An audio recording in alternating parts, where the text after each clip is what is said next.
Hello, Hari ओम, सभी को नमस्कार। आज हम अध्याय 4 पार्ट 2 पर अपना व्याख्यान जारी रखते हैं। कृपया इससे पहले जो पार्ट 1 में हमने ये जो पढ़ा है पार्ट 1 के अंदर, चैप्टर 4 के अंदर, भगवान ने सबसे पहले हमें ज्ञान योग और कर्म योग का उपदेश दिया है कि, और उन्होंने कहा कि ये जो ज्ञान योग या कर्म योग है ये कोई नया ज्ञान नहीं है, यह सनातन ज्ञान है, एंशिएंट नॉलेज है, which has been travelling down from generation to generation. And then he described the theory of incarnation of God. तो उसके उन्होंने जैसे कहा परित्राणाय साधुना, तो उन्होंने अवतार लेने के जो कारण हैं कि भगवान मनुष्य रूप में अवतार लेता है, इसके बारे में बताया। And then he described again the life style of karma yoga, कि कर्म योगा लाइफ स्टाइल को पालन करते हुए आप कैसे मोक्ष को प्राप्त कर सकते हैं, कैसे ज्ञान प्राप्त कर सकते हैं। And he mention 2 important factors in this. एक कि ये जो डिजायर हैं, फियर है और हेट्रेड है, ये तीन एक मॉन्स्टर हैं, एक राक्षस की त्रिमुही राक्षस की तरह हैं जो हमारे जीवन में कठिनाइयाँ पैदा करते हैं। तो इसके ऊपर विजय प्राप्त करना ये सबसे इम्पोर्टेंट बात उन्होंने कही। और सेकंड उन्होंने कहा कि इसको डिस्ट्रॉय करने के लिए भगवान के प्रति अनफ्लिंचिंग डिवोशन, अनन्य भक्ति का होना अनिवार्य है। तो भगवान के प्रति अनन्य भक्ति द्वारा ही आप इस राक्षस को से पर विजय प्राप्त कर सकते हैं, इस राक्षस का नाश कर सकते हैं अपने जीवन से। तो when you live A life of कर्म योगी, यू डू योर ड्यूटी अपने कर्म योग के भाव के अनुसार, तो आपका मन शुद्ध हो जाता है, आपको भगवान की कृपा प्राप्त होती है और भगवान की कृपा से आपको आत्मज्ञान की प्राप्ति होती है। तो इस प्रकार पहले से 14वें अध्याय तक, 14वें श्लोक तक भगवान ने इसका वर्णन किया है। अब श्लोक 15 से हम शुरू करते हैं। पहले हमने श्लोक 14 तक किया था। तो श्लोक 15 में वे कहते हैं कि इस ज्ञान के द्वारा प्राचीन ऋषियों ने कर्मयोग के अनुसार अपना जीवन बिताया है और उन्होंने मुक्ति को प्राप्त किया है। तो इस श्लोक 15 में यही बताया गया है। हम शुरू करते हैं श्लोक 15। एवं ज्ञात्वा कृतं कर्म पूर्वैरपि मुमुक्षुभिः कुरु कर्मैव तस्मात् त्वं पूर्वैः पूर्वतरं कृतम्। श्री कृष्ण कहते हैं कि प्राचीन काल में भी मोक्ष को चाहने वाले ऋषियों ने इस सत्य को जानकर कर्म योग का पालन करते हुए कर्म किए हैं। इसलिए भगवान कहते हैं अर्जुन को कि तुम्हें भी उन पूर्व ऋषि मुनियों के का अनुसरण करते हुए कर्म योग का पालन करना चाहिए। तो इस प्रकार अर्जुन को उन्होंने भक्ति भाव से, श्रद्धा भाव से कर्म करने के लिए प्रेरित किया है। अब अगले कुछ श्लोकों में भगवान जो कर्म का रहस्य है, all science of action and inaction, इसका विस्तार से वर्णन करते हैं। ये बहुत ही इम्पोर्टेंट श्लोक्स हैं, बहुत ही इम्पोर्टेंट डिस्क्रिप्शन है। इसको ज़रा आपको ध्यान से सुनना पड़ेगा। श्लोक 16। किम कर्मेति कवयो अप्यत्र मोहिता तत्ते कर्म प्रवक्ष्यामि यज्ञात्वा मोक्ष से शुभात्। किम अकर्म इति, भगवान कह रहे हैं कि ये कर्म क्या है और अकर्म क्या है, इसका निर्णय करने के लिए में विद्वान जो लोग हैं वो भी विचलित हो जाते हैं, वो भी मोहित भ्रमित हो जाते हैं।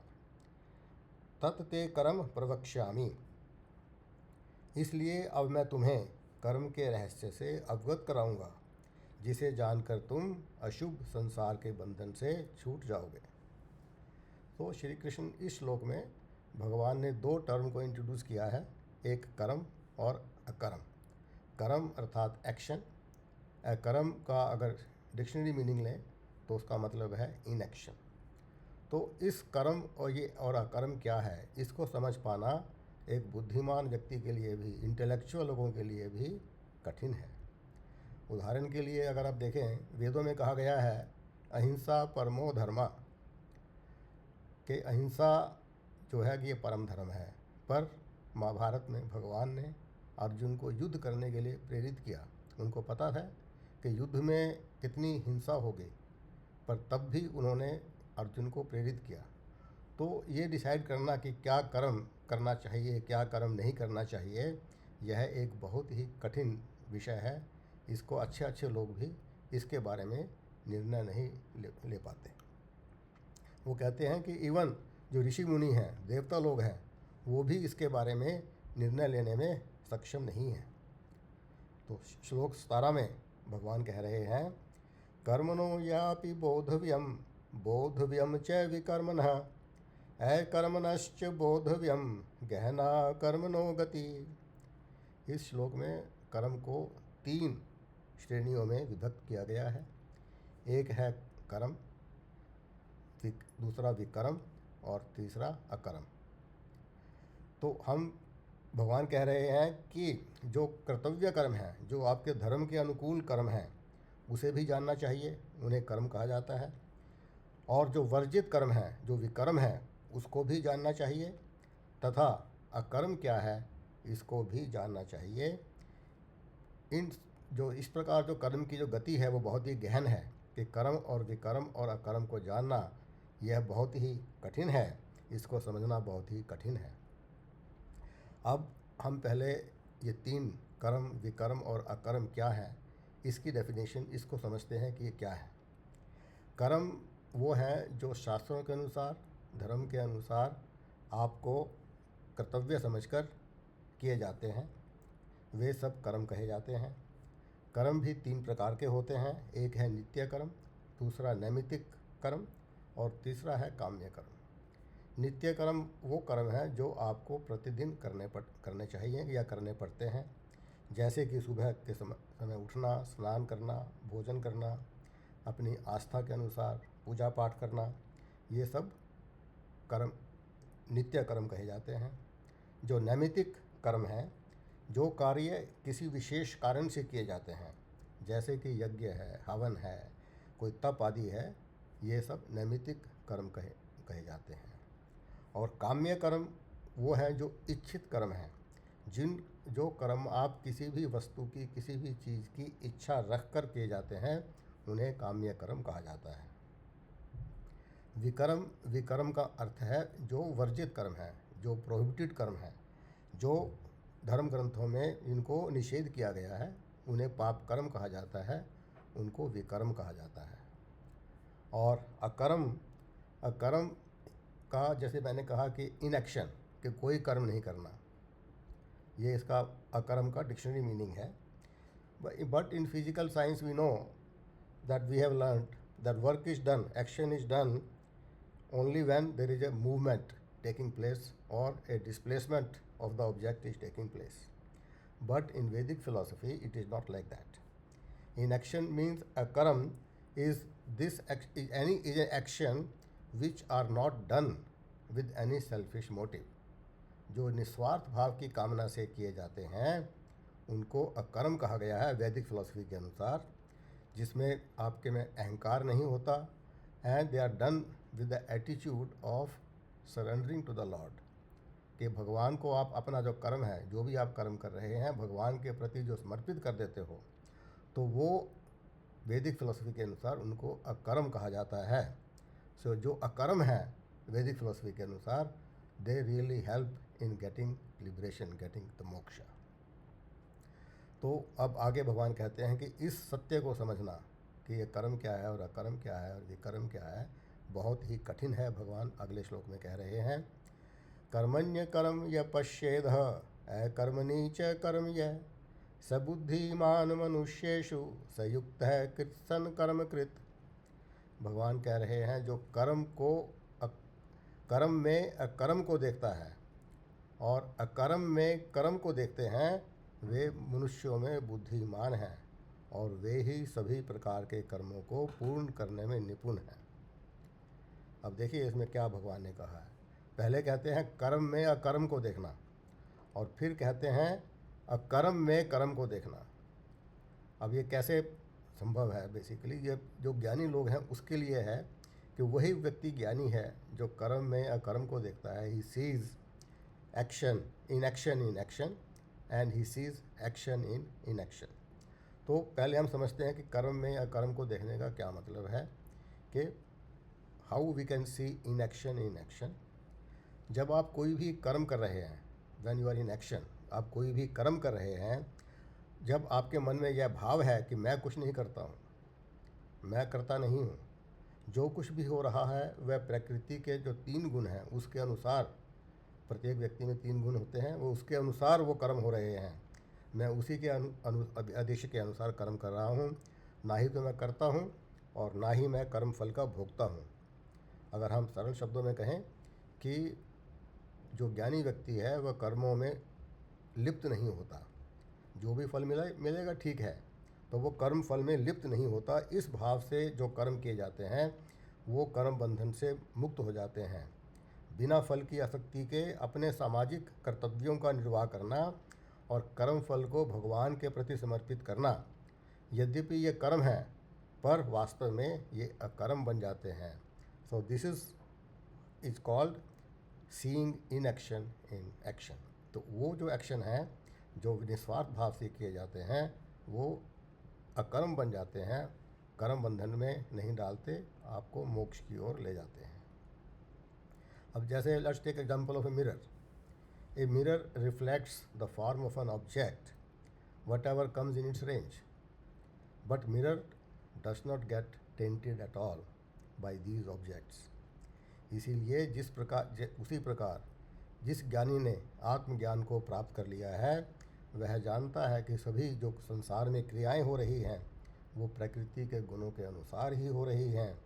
वह उन कार्यों के परिणामों से प्रभावित नहीं होता परंतु जो अज्ञानी व्यक्ति है वह सभी कार्यों में स्वयं को कर्ता और भोक्ता मानता है और इसी कारण ही gets trapped in its vicious circle. अब उसके पश्चात सीइंग इन एक्शन, कर्म में कर्म को देखना।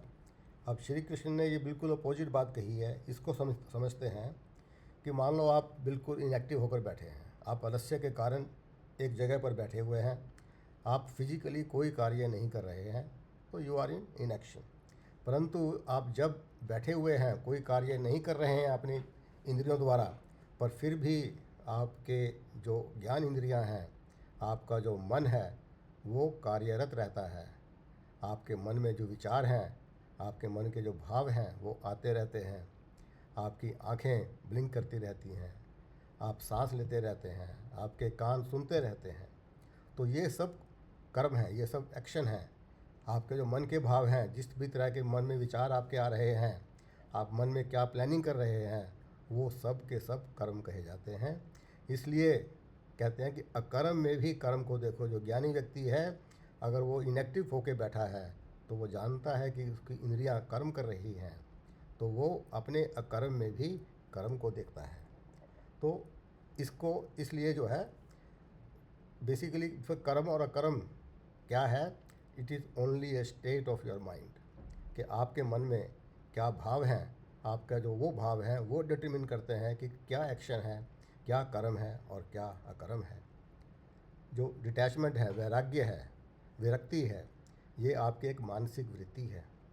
ये नहीं कि आप कर्मों को अगर दिखावे के लिए त्याग कर देते हैं तो ये विरक्ति नहीं है।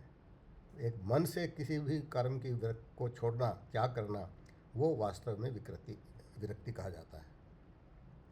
तो इसलिए भगवान ने यहाँ कहा कि जो व्यक्ति कर्म में अकर्म को देखता है और अकर्म में कर्म को देखता है वह व्यक्ति बुद्धिमान है, युक्त है, वो योगी है, वो भगवान से जुड़ चुका है।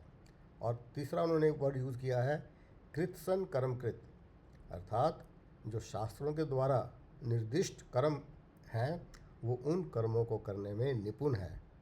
तो इस तरह से उन्होंने इस ज्ञानी व्यक्ति की व्याख्या की है, जो बुद्धिमान है, योग युक्त है और कृतसन कर्मकृत है। तो अब ये अगले 5 श्लोकों में 19 से 23 में भगवान कर्म को, रहस्य को जानने वाले जो ज्ञान है उसकी व्याख्या करते हैं। ऐसे ज्ञानी पुरुष की व्याख्या जो अगले 5 श्लोकों में भगवान कर रहे हैं। तो श्लोक 19 हम लेते हैं। यस्य सर्वे समारंभा काम संकल्प वर्जिता ज्ञानाग्नि दग्ध कर्माणं तमाहु पंडितम बुधा। भगवान कह रहे हैं जिसके समस्त प्रयास सांसारिक सुखों की कामना से रहित हैं तथा जिन्होंने कर्मफल को दिव्य ज्ञान की अग्नि में भस्म कर दिया है, ज्ञानी जन उन्हें पंडित अर्थात बुद्धिमान कहते हैं, क्योंकि उनकी कर्मफल में आसक्ति नहीं होती, इसलिए उनके सभी कर्म अकर्म बन जाते हैं और वे उन कर्मों के बंधन से मुक्त हो जाते हैं। यहाँ भगवान ने पहले टर्म यूज़ किया है काम संकल्प वर्जिता, means free from desire and volition, free from desire and pride. Kama here means desire for enjoyment. संकल्प का अर्थ है जो आपके मन में जो थॉट्स विचार उत्पन्न होते हैं जो which are created because of your own pride, your own ego, and कि I will acquire this wealth, मैं यह प्राप्त कर लूँगा, मेरे पास ये है, मैं इसको ये अच्छा काम कर रहा हूँ। तो इस तरह के जो विचार हैं जो आपके एक प्राइड को, आपकी ईगो को दर्शाते हैं, उसको संकल्प कहा जाता है। तो और वर्जित है, तो जो वर्जिता है, वर्जिता का अर्थ है इट सबसे रहित है। जो काम संकल्प वर्जिता है तो जो काम की भावना उसमें नहीं है और वो इस तरह के प्राइड से, ईगो से रहित है। A wise man who does this his duties without such attitude of doership और physical fame, his every action is performed with the divine intention of pleasing God. तो अब मन में एक शक पैदा हो सकता है कि बिना संकल्प के आप कैसे काम कर सकते हैं। अगर आपके मन में कोई संकल्प नहीं होगा तो आप काम कैसे कर सकते हैं। तो बट ये तभी संभव है जब आप सोचें, when a man works with an attitude that he is just an instrument in the hands of भगवान। वो तो केवल एक निमित्त मात्र है, जो सभी कार्य हैं भगवान आपसे करा रहा है, आपकी प्रवृत्ति के अनुसार, आपके विचारों के अनुसार, आपके जो गुण है उसके अनुसार। आप तो केवल एक निमित्त मात्र हैं।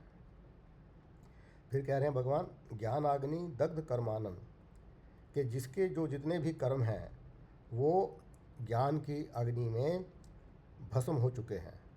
जो ज्ञान की अग्नि है, जब किसी को ज्ञान प्राप्त हो जाता है तो उसके सभी कर्म नष्ट हो जाते हैं, वो कर्म बंधन से मुक्त हो जाता है।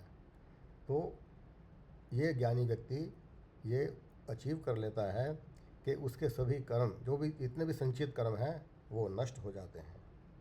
So that's why he gets freed from the bondage of karma forever. श्लोक 20 त्यक्त्वा कर्म फलासंगम नित्य तृप्तो निराश्रयः कर्मण्यभि प्रवृत्तो अपि नैव किंचित करोति स। भगवान कह रहे हैं कर्म फल में आसक्ति को त्याग कर जो ऐसे ज्ञानी पुरुष हैं सदा अपने भीतर संतुष्ट रहते हैं, नित्य तृप्त रहते हैं, वे किसी पर भी आश्रित नहीं होते, वो निराशीर्य हैं। फिर वे कर्मों में लगे रहने पर भी वास्तव में कुछ भी नहीं करते हैं। कहते हैं न एव किंचित करोति से, कि वो कर्म में लगे हुए हैं फिर भी उनके मन में भाव रहता है कि मैं कुछ नहीं करता हूँ। तो ऐसे जो ज्ञानी पुरुष हैं उसके लिए कर्म, सारे कर्म अकर्म बन जाते हैं। तो इस श्लोक में इसको दर्शाया गया है, क्या कहा गया है, कर्म फल असंगम त्यक्त्वा, कि कर्म के फल में अपनी आसक्ति को त्याग देता है क्योंकि उसने सब कुछ भगवान को अर्पित कर दिया है। नित्य तृप्त है, वह आत्मा में, अपनी आत्मा में सदा संतुष्ट रहता है। He is eternally satisfied in the self, इसलिए वह आत्म आनंद का अनुभव करता है। निराश्रय है, वह संसार में किसी पर भी आश्रित नहीं है, वह केवल भगवान को ही अपना आश्रय मानता है। तो ये अतः ऐसे ज्ञानी पुरुष द्वारा किए गए सभी कर्म अकर्म बन जाते हैं। वह सभी कर्तव्यों में गहराई से लगे रहते हुए भी वास्तव में स्वयं को कर्ता नहीं मानता है। For a wise person every action is a Holi sacrifice, A Holi act, and he perceives Lord in every action. and hence he does not get bound with the results of action. श्लोक 21। निराशीर्यत चित्तात्मा त्यक्त सर्व परिग्रह शारीरम केवलम करम कुर्वन्नाप्नोति किल्बिषम्। इस श्लोक में भगवान कह रहे हैं कि कर्मयोगी पुरुष कर्म करते हुए कोई भी पाप अर्जित नहीं करते हैं। फल की कामना पर आश्रित न रहकर और अपने मन और बुद्धि को नियंत्रण में रखकर और स्वामीपने की भावना से रहित होकर कर्मयोगी पुरुष केवल अपने शरीर से कर्म करते हुए कोई भी पाप अर्जित नहीं करते, क्योंकि उनके द्वारा किए गए सभी कर्म कर्म बन जाते हैं। ज्ञानी पुरुष जिसने आत्मज्ञान प्राप्त कर लिया है और जीवन मुक्त हो गया है, वह कर्म करता हुआ भी कोई पाप अर्जित नहीं करता, क्योंकि वह कर्म फल के प्रति उदासीन है। उसको फर्क नहीं पड़ता कि उसको कर्मों का क्या फल मिल रहा है, कोई भी कर्म फल उसे प्रभावित नहीं कर सकते।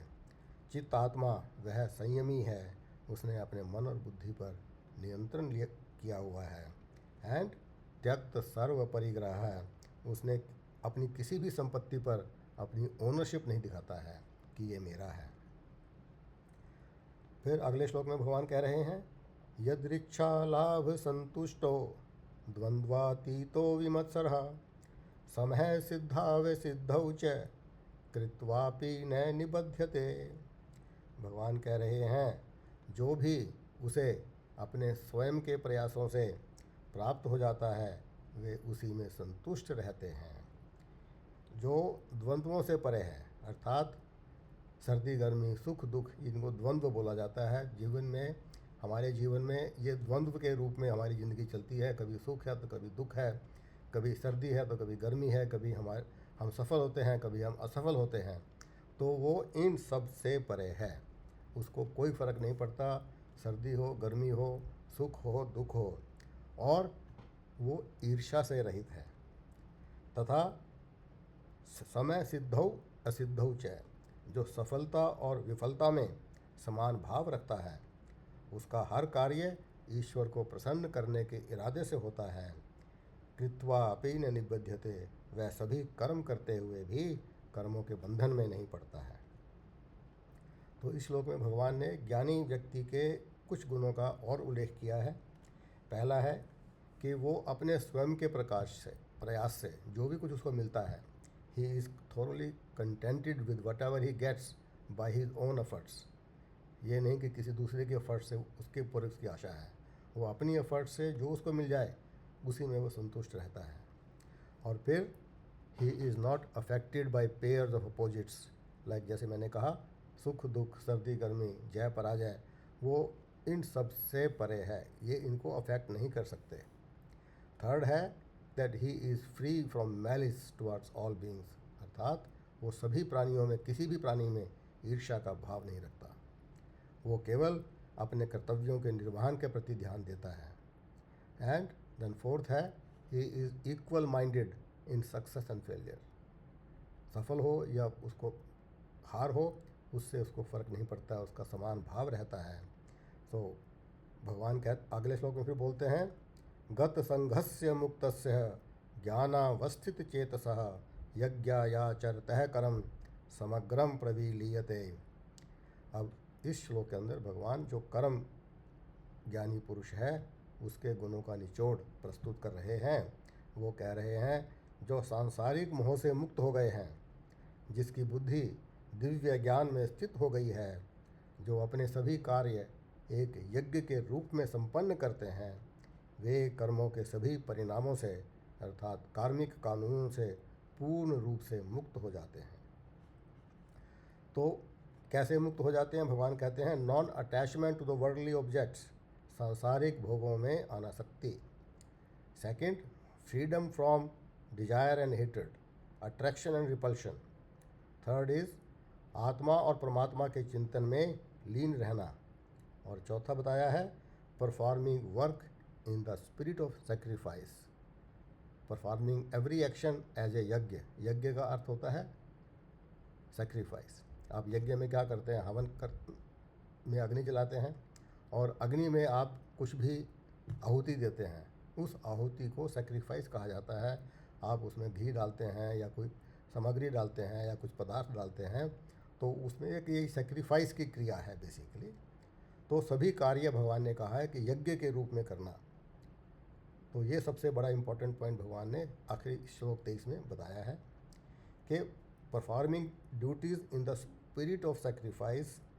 इसका जो अर्थ है कि अपना जो भी आप कार्य कर रहे हैं उसके पीछे आपका अहंकार नहीं है और ना ही कोई स्वार्थ है, और सभी जो कार्य कर रहे हैं आप भगवान के प्रति समर्पण की भावना से कर रहे हैं। ऐसे सभी कार्य यज्ञ कहे जाते हैं। तो ऐसे सभी जो कार्य हैं एक व्यक्ति के लिए वो पवित्र कर देते हैं, उसके मन को शुद्ध कर देते हैं, और जब मन शुद्ध हो जाता है तो वो परमात्मा में विलीन हो जाता है। तो जिसका कर्मों के फल में इच्छा व लगाव पूरी तरह से नष्ट हो गए हैं, जिसका चित्त सदा आत्मज्ञान में लीन रहता है और सभी कर्म परमात्मा के निमित्त करता है, ऐसे मनुष्य के संपूर्ण कर्म सदा के लिए पूरी तरह से नष्ट हो जाते हैं और वह जन्म कर्म के मृत्यु के बंधन से मुक्त हो जाता है।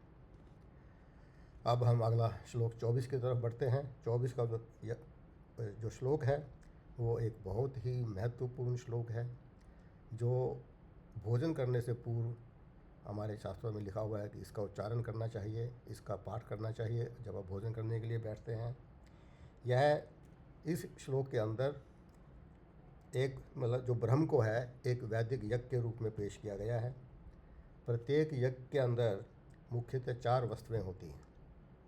पहला है यज्ञ का देवता जिसे आप आहुति देते हैं, दूसरा है अग्नि, तीसरा है वो द्रव्य पदार्थ जिसकी आप आहुति देते हैं, और चौथा है आहुति देने वाला यजमान स्वयं अर्थात स्वयं। जो संपूर्ण सृष्टि का जो आधार है वो ब्रह्म तत्व है। इस श्लोक में ये बताया गया है कि संपूर्ण सृष्टि का जो अधिष्ठान है, जो आधार है, वो ब्रह्म तत्व है।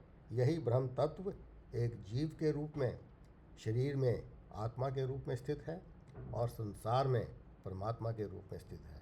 यही ब्रह्म तत्व आपके अंदर भी है और आपके बाहर पूरे संसार के अंदर भी है। तो ये श्लोक 24 है। ब्रह्मार्पणम ब्रह्म हविर ब्रह्माग्नौ ब्रह्मणाहुतं ब्रह्मैव तेन गंतव्यम ब्रह्म कर्म समाधिना। भगवान कह रहे हैं ब्रह्म कर्म समाधिना। जो मनुष्य पूर्णतया भगवत चेतना में तल्लीन हो गया है, अर्थात जो ज्ञानी व्यक्ति सब कुछ भगवान के रूप में देखता है, उसकी दृष्टि में भगवान के अलावा कुछ नहीं है, उसके सभी कर्म यज्ञ बन जाते हैं, इसलिए ब्रह्म को अर्पित होते हैं। अतः भगवान कहते हैं ब्रह्म एव तेन गंतव्यम। ऐसे ज्ञानी पुरुष निश्चय ही ब्रह्म को प्राप्त होते हैं। उसके द्वारा यज्ञ में अर्पण किए हुए पदार्थ ब्रह्म को अर्पित होते हैं, और हवन में यज्ञ में जो आहुति डाली जाती है वह भी ब्रह्म को ही दी जाती है। उनके लिए यह यज्ञ की अग्नि ब्रह्म के समान है तथा अर्पण की क्रिया इटसेल्फ वो भी ब्रह्म ही है। तो भगवान ने इस श्लोक के अंदर यज्ञ का एग्जाम्पल देकर यज्ञ के दृष्टांत के द्वारा जो परम सत्य है, फंडामेंटल ट्रूथ है, इसको दर्शाया है। वह सत्य क्या है? यह संपूर्ण जगत, इसमें स्थित सभी प्राणी, इसमें होने वाले सभी कर्म ब्रह्म है। ब्रह्म के अतिरिक्त कुछ भी नहीं है। ये जो अलग अलग नाम और रूप हमें दिखाई दे रहे हैं इस जगत में, they are just superimposed upon Brahm. Just like in darkness, sometimes रात के अंधेरे में हम एक रस्सी को ब्रह्म के कारण सांप समझ बैठते हैं। तो इसलिए श्री कृष्ण इस श्लोक में कह रहे हैं कि जो आहुति दी जाती है वह भी ब्रह्म है। जिस पदार्थ की यज्ञ में आहुति दी जाती है वह भी ब्रह्म रूप है। जिस अग्नि में आहुति दी जाती है वह भी ब्रह्म है। And the whole act of doing the yagya, doing the havan itself is Brahman. तो इसको थोड़ा सा हम और ज़्यादा ध्यान से समझें कि जो all beings in the world are made from material energy of God. The soul residing in everyone is the divine energy of God. तो एक भौतिक एनर्जी है और एक दिव्य शक्ति है जो भगवान की इन दोनों के द्वारा हम सबके सब प्राणियों की जो है उत्पन्न होते हैं। अब जैसे जो सूर्य की जो प्रकाश की शक्ति है वो सूर्य से अलग भी माना जा सकता है, क्योंकि ये सूर्य से बाहर निकलती है, किंतु प्रकाश का सूर्य से अलग अस्तित्व नहीं है। बिना सूर्य के प्रकाश का कोई अस्तित्व नहीं है, इसलिए प्रकाश सूर्य का अंश है। सूर्य और सूर्य की किरणें एक दूसरे से अलग अलग दिखाई देते हुए भी वास्तव में एक ही है। इसी प्रकार अग्नि का जो प्रकाश है अग्नि से अलग प्रतीत होने के बावजूद भी अग्नि का ही अंश है। उसी प्रकार व्यक्ति की जो आत्मा है ईश्वर से भिन्न दिखाई देते हुए भी ईश्वर का ही अंश है। इसलिए जिसका मन पूरी तरह से ईश्वर चेतना में लीन हो गया है वह स्वयं को और अन्य सभी प्राणियों को भगवान से अलग नहीं मानता, सबको ईश्वर समान देखता है। उसके लिए यज्ञ करने वाला, यज्ञ का पात्र, यज्ञ के बर्तन और यज्ञ का कार्य वो सब ईश्वर से अलग नहीं मानता। तो अब अगले 25 से 29 श्लोकों में भगवान 12 प्रकार के यज्ञों का वर्णन करते हैं जिनके द्वारा मन की शुद्धता प्राप्त की जा सकती है। ये 12 यज्ञ व्यक्ति इनमें से 12 यज्ञ में से कोई भी यज्ञ चुन सकता है और अपने मन की शुद्धि को प्राप्त कर सकता है। इसकी जो व्याख्या है वो मन की शुद्धि करने के लिए ये 12 यज्ञ भगवान ने बताए हैं। श्लोक 25 उसमें भगवान ने 2 प्रकार के यज्ञों का वर्णन किया है। दैवमेवा परे यज्ञम योगिनः पर्युपासते ब्रह्माग्नाव परे यज्ञम यज्ञेनैवोपजुह्वति। भगवान कह रहे हैं पहली पंक्ति में श्री कृष्ण ने उन लोगों का वर्णन किया है जो अल्प ज्ञानी हैं, जो भौतिक लाभ के लिए यज्ञ आदि का अनुष्ठान करते हैं। वे कहते हैं कि कुछ योगी देवताओं के जैसे कि इंद्र, वरुण, अग्नि, पवन, चंद्रमा और सूर्य आदि की प्रसन्न करने के लिए पूरी श्रद्धा से यज्ञ द्वारा उनकी उपासना करते हैं। फिर दूसरी पंक्ति में कहते हैं कि अन्य योगी हैं जिन्हें यज्ञ के अर्थ की गहरी समझ है। ऐसे परम सत्य को जानने वाले ज्ञानी लोग यज्ञ की ब्रह्मरूपी अग्नि में स्वयं को एक यज्ञ के रूप में अर्पित करते हैं, अर्थात वो अपनी आत्मा को भगवान के प्रति समर्पित कर देते हैं। तो इसको क्या समझे हम कि in other words, since the mind and ego of a yogi are under his control, they offer themselves as oblation to the fire of in the fire of Brahma.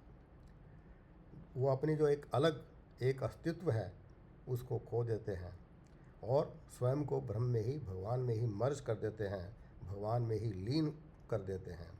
इसे बोलते हैं आत्मसमर्पण। हमने भगवान को, वो लोग भगवान को आत्मसमर्पण कर देते हैं, ऐसे ज्ञानी लोग हैं।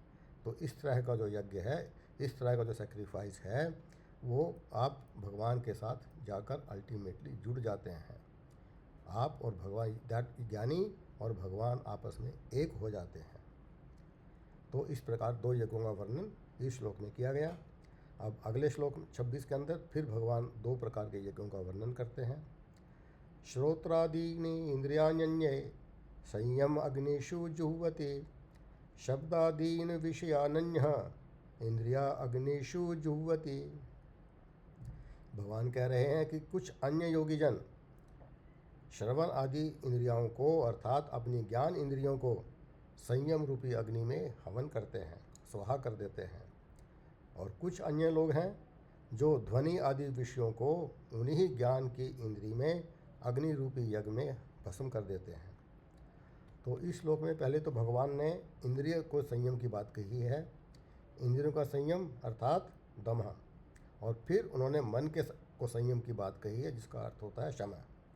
तो दमः और शमः ये दोनों ज्ञान प्राप्ति के लिए 2 बहुत ही इम्पोर्टेंट क्वालिटीज़ हैं, क्वालिफिकेशंस हैं कि शम और दम दोनों का होना आवश्यक है। इसलिए भगवान कहते हैं कि कुछ योगी जन अपनी ज्ञान इंद्रियों को, eyes, ears, nose, throat, tongue and skin को नियंत्रण में रखकर यज्ञ रूपी अग्नि में स्वाहा करते हैं, अर्थात वे इंद्रियों के भोगों में नहीं फंसते। और अन्य जो लोग हैं वो जो इंद्रियों के विषय हैं जैसे कि शब्द, स्पर्श, रूप, रस और गंध उनकी रिस्पेक्टिव जो इंद्री है उसी में भस्म कर देते हैं। अर्थात वे अपने जीवन को एक अनुशासित रूप से पालन करते हैं कि कितना बोलना है, क्या देखना है, क्या सुनना है। इस तरह से वो अपने एक अनुशासित जीवन व्यतीत करते हैं। उनको अपने मन पर संयम है, उनको अपनी इंद्रियों पर संयम है। तो अब अगले श्लोक में भगवान, श्लोक 27 के अंदर फिर भगवान यज्ञ के बारे में बताते हैं। ज्ञान योगियों द्वारा जो आत्म संयम योग है इसके बारे में भगवान ने बताया है। सर्वाणि इंद्रिय कर्माणि प्राण कर्माणि चापरे आत्म संयम योगाग्नौ जुह्वति ज्ञान दीपिते। भगवान कहते हैं कि कुछ अन्य योगी जन हैं जो अपनी समस्त इंद्रियों की क्रियाओं को तथा प्राणों की क्रियाओं को आत्म संयम योग की अग्नि में अर्पित कर देते हैं। इसलिए वो आत्मज्ञान से प्रकाशित होकर, इस प्रकार जो आत्मज्ञान से प्रकाशित हो गए हैं वो अपनी सभी क्रियाओं को, जो भी सभी इंद्रियों की क्रियाओं को और इवन प्राणों की क्रियाओं को भी एक आत्म संयम की अग्नि में हवन करते हैं। तो उनको अपने आप पर, अपनी आत्मा पर, अपने पूरे के पूरे उस आत्मा पर संयम है। तो जो ज्ञान योगी हैं वे अपनी इंद्रियों को संसार से हटाकर और एकाग्रचित होकर भगवान के चित्त में, भगवान के ध्यान में लगे रहते हैं। तो यहाँ पर ये जो आत्म संयम योग है वो ध्यान मुद्रा में बैठकर भगवान में ध्यान लगाना जो है वो भी एक यज्ञ है। तो इसमें जो कहा गया है ज्ञान दीपिते कि इल्यूमिन्ड बाय नॉलेज, जो ऐसे जो योगी हैं, जो ज्ञानी पुरुष हैं, वो अपनी इंद्रियों को पूर्णतः संयम कर लेते हैं। कैसे? वो उनमें सेंस कंट्रोल भी है और सेल्फ कंट्रोल भी है। वो इस प्रकार ज्ञान से प्रकाशित होने के होकर अपने भगवत के चिंतन में लगे रहते हैं। तो उनके मन में प्रकाश दीप्तिमान हो जाता है। अब इस मार्ग पर चलना बहुत कठिन है। इसके लिए आपको बहुत ही अभ्यास करना पड़ता है और दृढ़ निश्चय का होना अति आवश्यक है। अब श्लोक 28 में भगवान 4 प्रकार के यज्ञों का वर्णन करते हैं। द्रव्य यज्ञास्तपो यज्ञा योग यज्ञस्तथा परे स्वाध्याय ज्ञान यज्ञाश्च यत यह संशित व्रता। पहले भगवान कहते हैं द्रव्य यज्ञ। कुछ लोग द्रव्य यज्ञ करते हैं, अर्थात वे यज्ञ के रूप में अपनी संपत्ति को अर्पित कर देते हैं। कुछ अन्य लोग तप यज्ञ करते हैं, अर्थात वे कठोर तपस्या को यज्ञ के रूप में करते हैं। फिर कुछ अन्य लोग हैं जो योग यज्ञ का अभ्यास करते हैं, जिसे अष्टांग योग भी कहा जाता है। और दूसरी पंक्ति में कहते हैं कि कुछ लोग हैं जो वैदिक ग्रंथों के अध्ययन एक ज्ञान यज्ञ के रूप में करते हैं और इस प्रकार वह स्वाध्याय द्वारा ज्ञान अर्जित करते हैं और भगवान में दृढ़ निश्चय और श्रद्धा करने वाले ऐसे योगी इस प्रकार की कठोर प्रतिज्ञा का व्रत लेते हैं। तो 4 यज्ञ जो इस श्लोक में बताए गए हैं, एक है द्रव्य यज्ञ, दूसरा है तपो यज्ञ, तीसरा है योग यज्ञ, जिसका यहाँ पर अर्थ है कि अंतःकरण की समता का जो योग है उसको योग यज्ञ कहा जाता है। इस यज्ञ में व्यक्ति का जो चित्त है हर्ष, शोक, सुख, दुख आदि की परिस्थिति में सम रहता है और इस तरह हर अनुकूल तथा प्रतिकूल परिस्थिति में मन को सम रखना ही योग यज्ञ है। योग यज्ञ 6 दर्शन शास्त्रों में से एक है, जिसकी रचना पतंजलि ऋषि द्वारा की गई थी। इसे अष्टांग योग का नाम भी दिया गया है। अष्टांग योग है अर्थात 8 fold path of yogic practice है। इस पद्धति में शारीरिक क्रिया द्वारा मन पर विजय प्राप्त की जाती है। वे इन यौगिक क्रियाओं को यज्ञ के रूप में भक्ति की अग्नि में हवन कर देते हैं। चौथा जो यज्ञ बताया गया है वो है स्वाध्याय ज्ञान यज्ञ, कि वो जितने भी शास्त्र हैं, वैदिक शास्त्र हैं, उनके अध्ययन से ज्ञान की खोज करते हैं, वो भी एक यज्ञ के रूप में। तो स्वाध्याय का अर्थ है स्वयं का अध्ययन, शास्त्रों को आत्मनिरीक्षण द्वारा अपने जो दुर्बलताएं हैं उनको समझना, जिससे उनका परित्याग किया जा सके। अब श्लोक 29 में भगवान कह रहे हैं, अपाने जुह्वति प्राणम प्राणे पान तथा परे प्राणापान गति रुद्ध्वा प्राणायाम परायणा। तो इस श्लोक में भगवान प्राणायाम का वर्णन कर रहे हैं। जो कुछ लोग इसे एक यज्ञ के रूप में करते हैं। प्राणायाम एक श्वास नियंत्रण क्रिया है जो एक निश्चित अवधि के लिए श्वास लेना, श्वास रोकना और श्वास को छोड़ना, ये प्राणायाम की क्रिया है। तो मन को वश में करने के लिए कुछ लोग प्राणायाम का अभ्यास करते हैं। प्राण वो है जो अंदर ले जाने वाली वायु है, उसको प्राण बोलते हैं। जो बाहर छोड़े जाने वाली वायु है उसको अपान बोला जाता है। तो प्राणायाम के जो योग है उसकी श्वास के जो 3 अंग हैं, एक है पूरक, रेचक और कुंभक। पूरक जो श्वास द्वारा वायु को अंदर लेने की क्रिया है उसे पूरक कहा जाता है, और जो बाहर छोड़ने की क्रिया है उसको रेचक कहा जाता है। और कुंभक क्या है कि पूरक और एक रेचक के बीच में जो कुछ समय का अंतर होता है, जब वायु केवल अंदर या केवल बाहर ही रोक ली जाती है, इसे कुंभक कहा जाता है। और कुंभक भी 2 प्रकार के हैं। एक है अंतर कुंभक, जिसमें श्वास लेने के पश्चात आप अपने भीतर ही श्वास को कुछ समय के लिए रोक लेते हैं। और दूसरा है बाह्य कुंभक, जिसमें आप श्वास को बाहर छोड़कर एक निश्चित अवधि के लिए बाहर ही पूर्णतया से रोक देते हैं।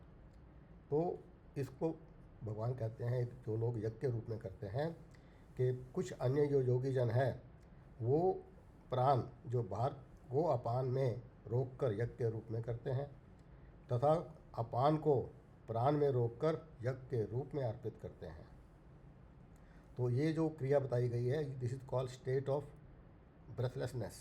ये श्वास योग क्रिया है, जिसमें एक लघु श्वास क्रिया है जिसका उपयोग आप करके प्राण को अपान में और अपान को प्राण में रोककर श्वास रहित अवस्था तक पहुंचने के योग का अभ्यास किया जाता है। दूसरी पंक्ति में प्राणायाम योग का वर्णन किया गया है कि भीतर की और बाहर की श्वासों को रोककर प्राण वायु को नियंत्रित कर उसी में पूरी तरह से आत्मसात कर देते हैं। इस प्रकार प्राणायाम करने से व्यक्ति योगी के सभी जो पाप कर्म हैं वो नष्ट हो जाते हैं पूरी तरह से।